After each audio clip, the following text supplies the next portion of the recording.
So our next question is, what is operator overloading? Write a C++ program to add two complex numbers by overloading plus operator. So let us first understand what is operator overloading. Now, operator overloading is actually a part of polymorphism. Polymorphism means ability to take different forms, or polymorphism means having many forms. Okay. So a polymorphism, at runtime we have two types of polymorphism: function overloading and operator overloading.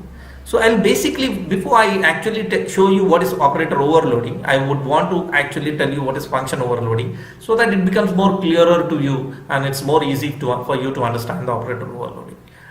So let's first see what is function overloading. Function overloading: when there are multiple functions with same name but different parameters, then these functions are said to be overloaded. Functions can be overloaded by change in number of arguments and or change in type of arguments. Now you can see the examples I've given here. We have one function which is having only one integer as a argument. The another function is there which is having a double as an argument, and another function is there having the same name, func. So all these functions are having same name, func, but the parameters are changing. The third function is having the parameters, two integer parameters. Now based on whatever we are going to give the parameters, so if you are calling a function and giving only, if you are giving an integer as an argument, then automatically it will call the first one. If you have a function and which is having a double as a parameter, then it will automatically call the second function. And if you are having a function which is having a like integer and double both, two different integers, two integers as an argument, then it will call the third one. So basically, based on the function type, it is at runtime, it is able to make a decision at a compile time. It's able to make a decision like what type of function, which function has to be called. So I hope you understood this. Okay, while explaining to you operator overloading, I may even create one function and show you this one, no problem. The next one is operator overloading. Now operator overloading is a specific type of polymorphism in which some or all operators like plus, equal to, or equal to are treated as polymorphic functions, and as such have different behaviors depending on the type of arguments. The similar to that function overloading, here we are, instead of a function, we are using an operator like plus, minus, or multiplication or division or whatever, all these operators which are there. We will use one of those operators and we will call and we will tell we want this kind of behavior for this particular operator when this is a function, or when these kind of values when I am giving. So based on the values that, or based on the type of arguments, you are giving, it will actually decide, okay, which operator is to be called, whether the default operator is to be called or the function operator which you have created, overloaded operator, that is to be called based on the argument type that you are actually giving to the function. Based on that, the decisions are made. So let me show you with an example. This is an overloaded, and it's operator overloading example. It's a very simple one I have created. So you have a class A, and this class A, these are constructors. Okay, so these constructors are getting overloaded here. One is parameterized and the first default, and this is a parameterized.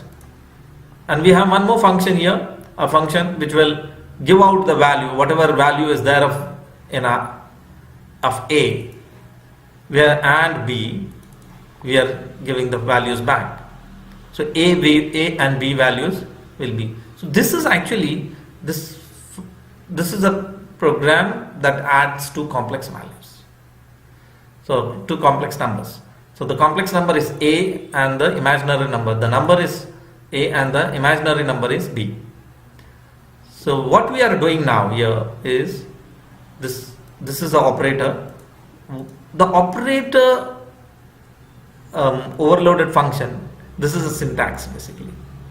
Now what the syntax is telling is you will first have a return type. So the return type is again of the same object or same class. So we have a default return type, that is A. Then we are telling operator that this plus is an operator, because whenever you are using an operator overloading, you will have to tell operator.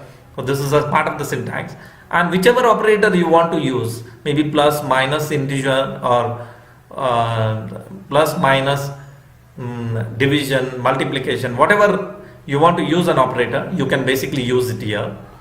And here is the function that here is the object that you want to send for the addition, multiplication, and so on.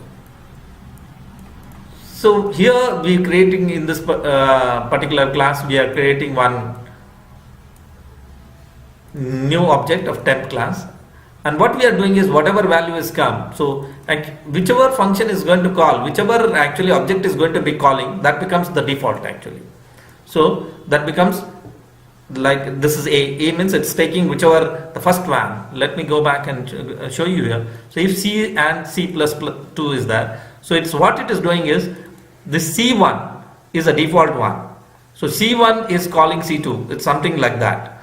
So the A value, this A value belongs to the C1, and object dot whatever values come in this object is actually of the C2.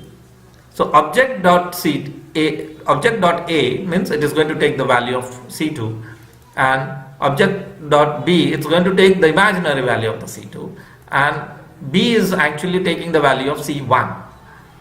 And both of them, as we have created one object called temp, we are assigning those values and we are returning that. So C3 becomes the return value. So if we print C3, we are going to get the addition of these both complex number. So let us run this. Now in the function you can see here, we created the main function, you can see we created an object called C1, and we called a default constructor. 5 and 6 is a value we gave. So here the default constructor, A is getting assigned 5 and B is getting assigned 6. So the imaginary value is 6, the value is 5, and the imaginary part is 6. This in C2 it is 7 and 8. So 7 and 8 is a value that is getting assigned. And C3 is we have created without, so a default constructor is going to be called, and it's simple, doing nothing. That's it.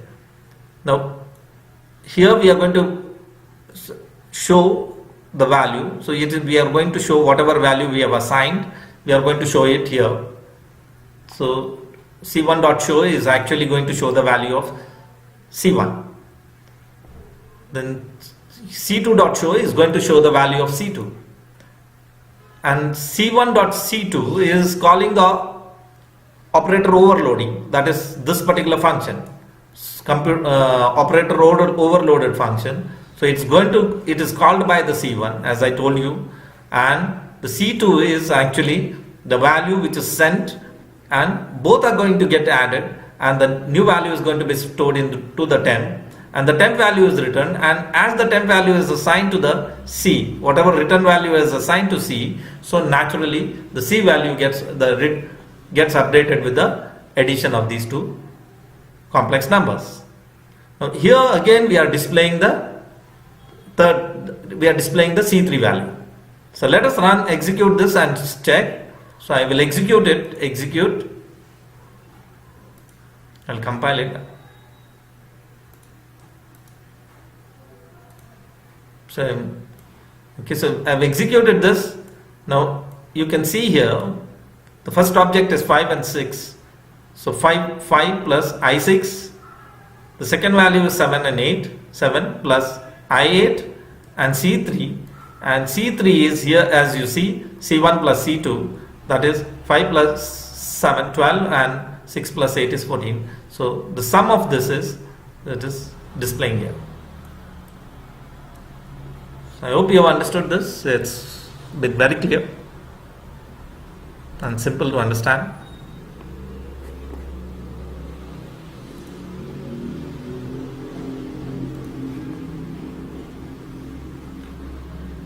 So okay, you have understood the operator overloading, and what are the functions that you can overload basically. So all these operators you can overload. All these operators you can, plus, minus, multiplication, all these you can, but you cannot overload this. You cannot overload a dot operator. You cannot overload the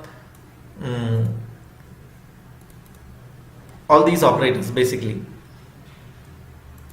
Scope resolution operator, or this is a ternary operator, which I have already explained in earlier video. This is specially for adding, like you want to take a if condition and in one line.